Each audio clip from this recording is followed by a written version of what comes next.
तो दोस्तों हमारे पास ये कक्षा 10 का पेपर है।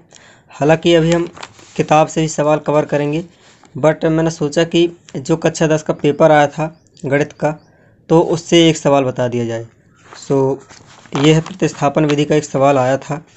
यहाँ से देख सकते हैं, एक विलोपन एक प्रतिस्थापन दोनों आए थे। निम्नलिखित समीकरण के युग्म को विलोपन विधि से हल कीजिए। तो यह है समीकरण आपका, ठीक है ना। फिर निम्नलिखित समीकरण के युग्म को प्रतिस्थापन विधि से हल कीजिए। तो एक विलोपन का सवाल आया हुआ है, एक प्रतिस्थापन का। तो इस वीडियो में हम बात करने वाले हैं प्रतिस्थापन विधि की, कि प्रतिस्थापन विधि को कैसे हल करते हैं। अगर से प्रतिस्थापन विधि आती है पेपर में तो हम इसी वाले सवाल को लिख लेते हैं। जो सवाल है वो हमने लिख लिया है, अब इसे हल करना है। इसे हल करने के लिए सिंपल है दोस्तों।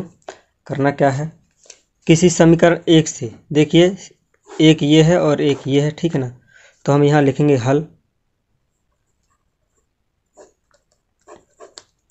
तो पहले हम जो पहला समीकरण होता है हम इसे लिख लेते हैं उसी तरह से, ज्यों का त्यों। x प्लस वाई बराबर 5, इसे हम समीकरण एक नाम दे देंगे।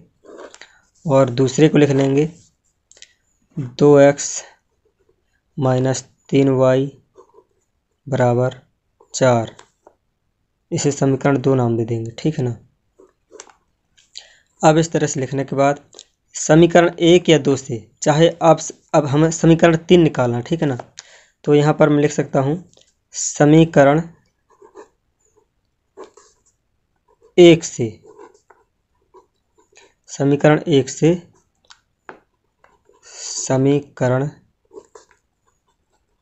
3 लेने पर, ये लिख लिया। अब इससे हमें करना क्या है, समीकरण 1 से हम यहाँ समीकरण 2 से भी समीकरण 3 को निकाल सकते हैं। तो हमें निकालना है समीकरण 3। तो हमने लिखा है समीकरण 1 से, तो हमें समीकरण 1 को ही लेना है। तो यहाँ पर हम करेंगे x प्लस वाई बराबर 5। अब हमें पक्षांतर करना है, तो पक्षांतर विधि आपसे आनी चाहिए कि पक्षांतर करने से क्या होता है। देखिए, तो यहाँ प्लस है तो प्लस वाई, तो इस साइड जाएगा तो प्लस माइनस में बदल जाएगा, तो प्लस वाई का माइनस वाई बन जाएगा। तो हम x को इसी साइड रखेंगे। तो यहाँ ये वाला प्लस 5 है, जिसके पहले कोई चिन्ह नहीं होता उसके पहले प्लस लगा होता है। तो यहाँ पर कुछ नहीं है, इसका मतलब कि यहाँ पर प्लस लगा है, तो प्लस 5। और ये प्लस वाई इस बराबर के, ये जो बराबर का चिन्ह है, तो बराबर के इस साइड आएगी, तो ये प्लस वाई को हम इस साइड लाएंगे, तो यहाँ माइनस वाई बन जाएगा, ठीक है ना। तो इस तरह से हमारा x बराबर 5 माइनस वाई, ये समीकरण 3 निकल गया। अब बात करते हैं समीकरण 3 का क्या करना है, ठीक है ना। समीकरण 3 तो निकाल लिया। तो अब समीकरण 3 को निकालने के बाद इसे रखना है समीकरण 2 में। देखिए यही सबसे इम्पोर्टेंट टॉपिक है, ठीक है ना। तो देखिए ये समीकरण हमने किससे निकाला है, समीकरण 1 से। तो प्रतिस्थापन विधि में आपको ये याद रखना है कि जिस समीकरण से हम निकालते हैं तीसरे को, उस समीकरण में नहीं रखना है। यानी कि हमने 1 से निकाला है 3 को, तो इस 3 वाले के मान को हम, यानी कि x के मान को, जो ये x का मान हमने निकाला है, तो ये इस x के मान को हम समीकरण 2 में रखेंगे यहाँ पर, ठीक है, यहाँ पर रखेंगे। अगर हम समीकरण 2 से समीकरण 3 निकाले होते, यानी कि अगर हमने x ये वाला जो निकाला, हमने x का मान निकाला है, तो यदि हम समीकरण 2 से निकालते समीकरण x के मान को, यानी कि समीकरण 3 को, तो हम 1 में रखते। तो याद रखना है कि यदि 1 से निकालते हैं, यहाँ पर समीकरण 1 से निकालते हैं ये वाला x का मान, यानी कि समीकरण 3, तो 2 में रखना है। और यदि समीकरण 2 से निकालते हैं x का मान या फिर y का मान भी आप निकाल सकते हैं। तो मैं और दूसरा क्वेश्चन बताऊंगा अभी, तो उसमें बताऊंगा कि y का भी मान निकाल सकते हैं, तो y से कैसे कर सकते हैं। तो इस x के मान को या y के मान को कहाँ रखना है, 1 में। तो अभी देखो, तो फिलहाल तो हमने समीकरण 1 से निकाला है x का मान, तो हमें 2 में रखना है। तो हम लिख देंगे, थोड़ा सा यहाँ पर लिखना बहुत ज़रूरी है। तो हम लिख देंगे x के मान को, इसी x के मान को, x के मान को समीकरण 2 में रखने पर, ये हमने लिख दिया। तो अब हम करेंगे क्या, यहाँ पर देखिए समीकरण दूसरा लिखेंगे तो यहाँ 2 लिखेंगे और 2 लिख लिया। अब इस 2 के बदले में हम यहाँ पर देखिए जो x लिखा है, इस x के बदले में हमको ये पूरा लिखना है, क्योंकि x बराबर ये आ चुका है, ठीक है ना। तो इस x के बदले में हमें ये रखना पूरा, तो हम यही कोष्टक शुरू करेंगे। तो कोष्टक 5 माइनस y और फिर इसके बाद क्या है, ये वाला माइनस फिर 3y, तो 3y। अब इसके बाद देखिए ये हमने समीकरण 2 का पूरा उतार लिया है। अब ये बराबर में क्या है, बराबर में 4 है, तो हम ये 4 लिख देंगे।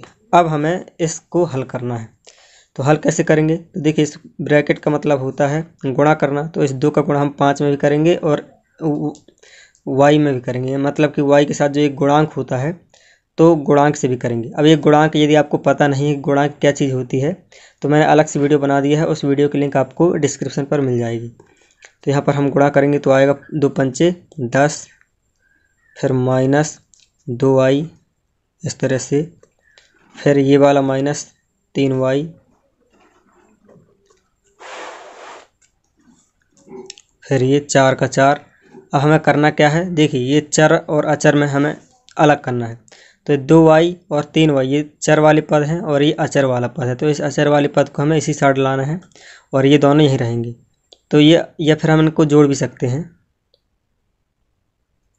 या फिर हम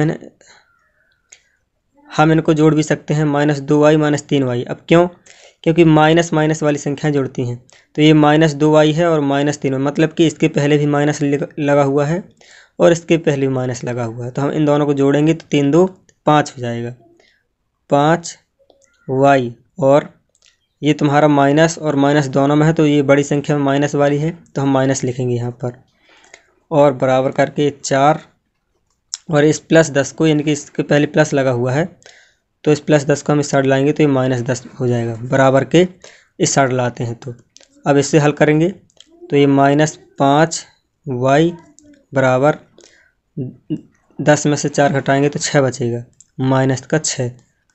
तो y बराबर हम लिखेंगे 6/5, क्योंकि ये 5y के साथ गुणा कर रहा है, तो ये 5 बराबर के इस साइड आएगा तो इसके साथ भाग करेगा, ठीक है ना। तो ये नियम होता है।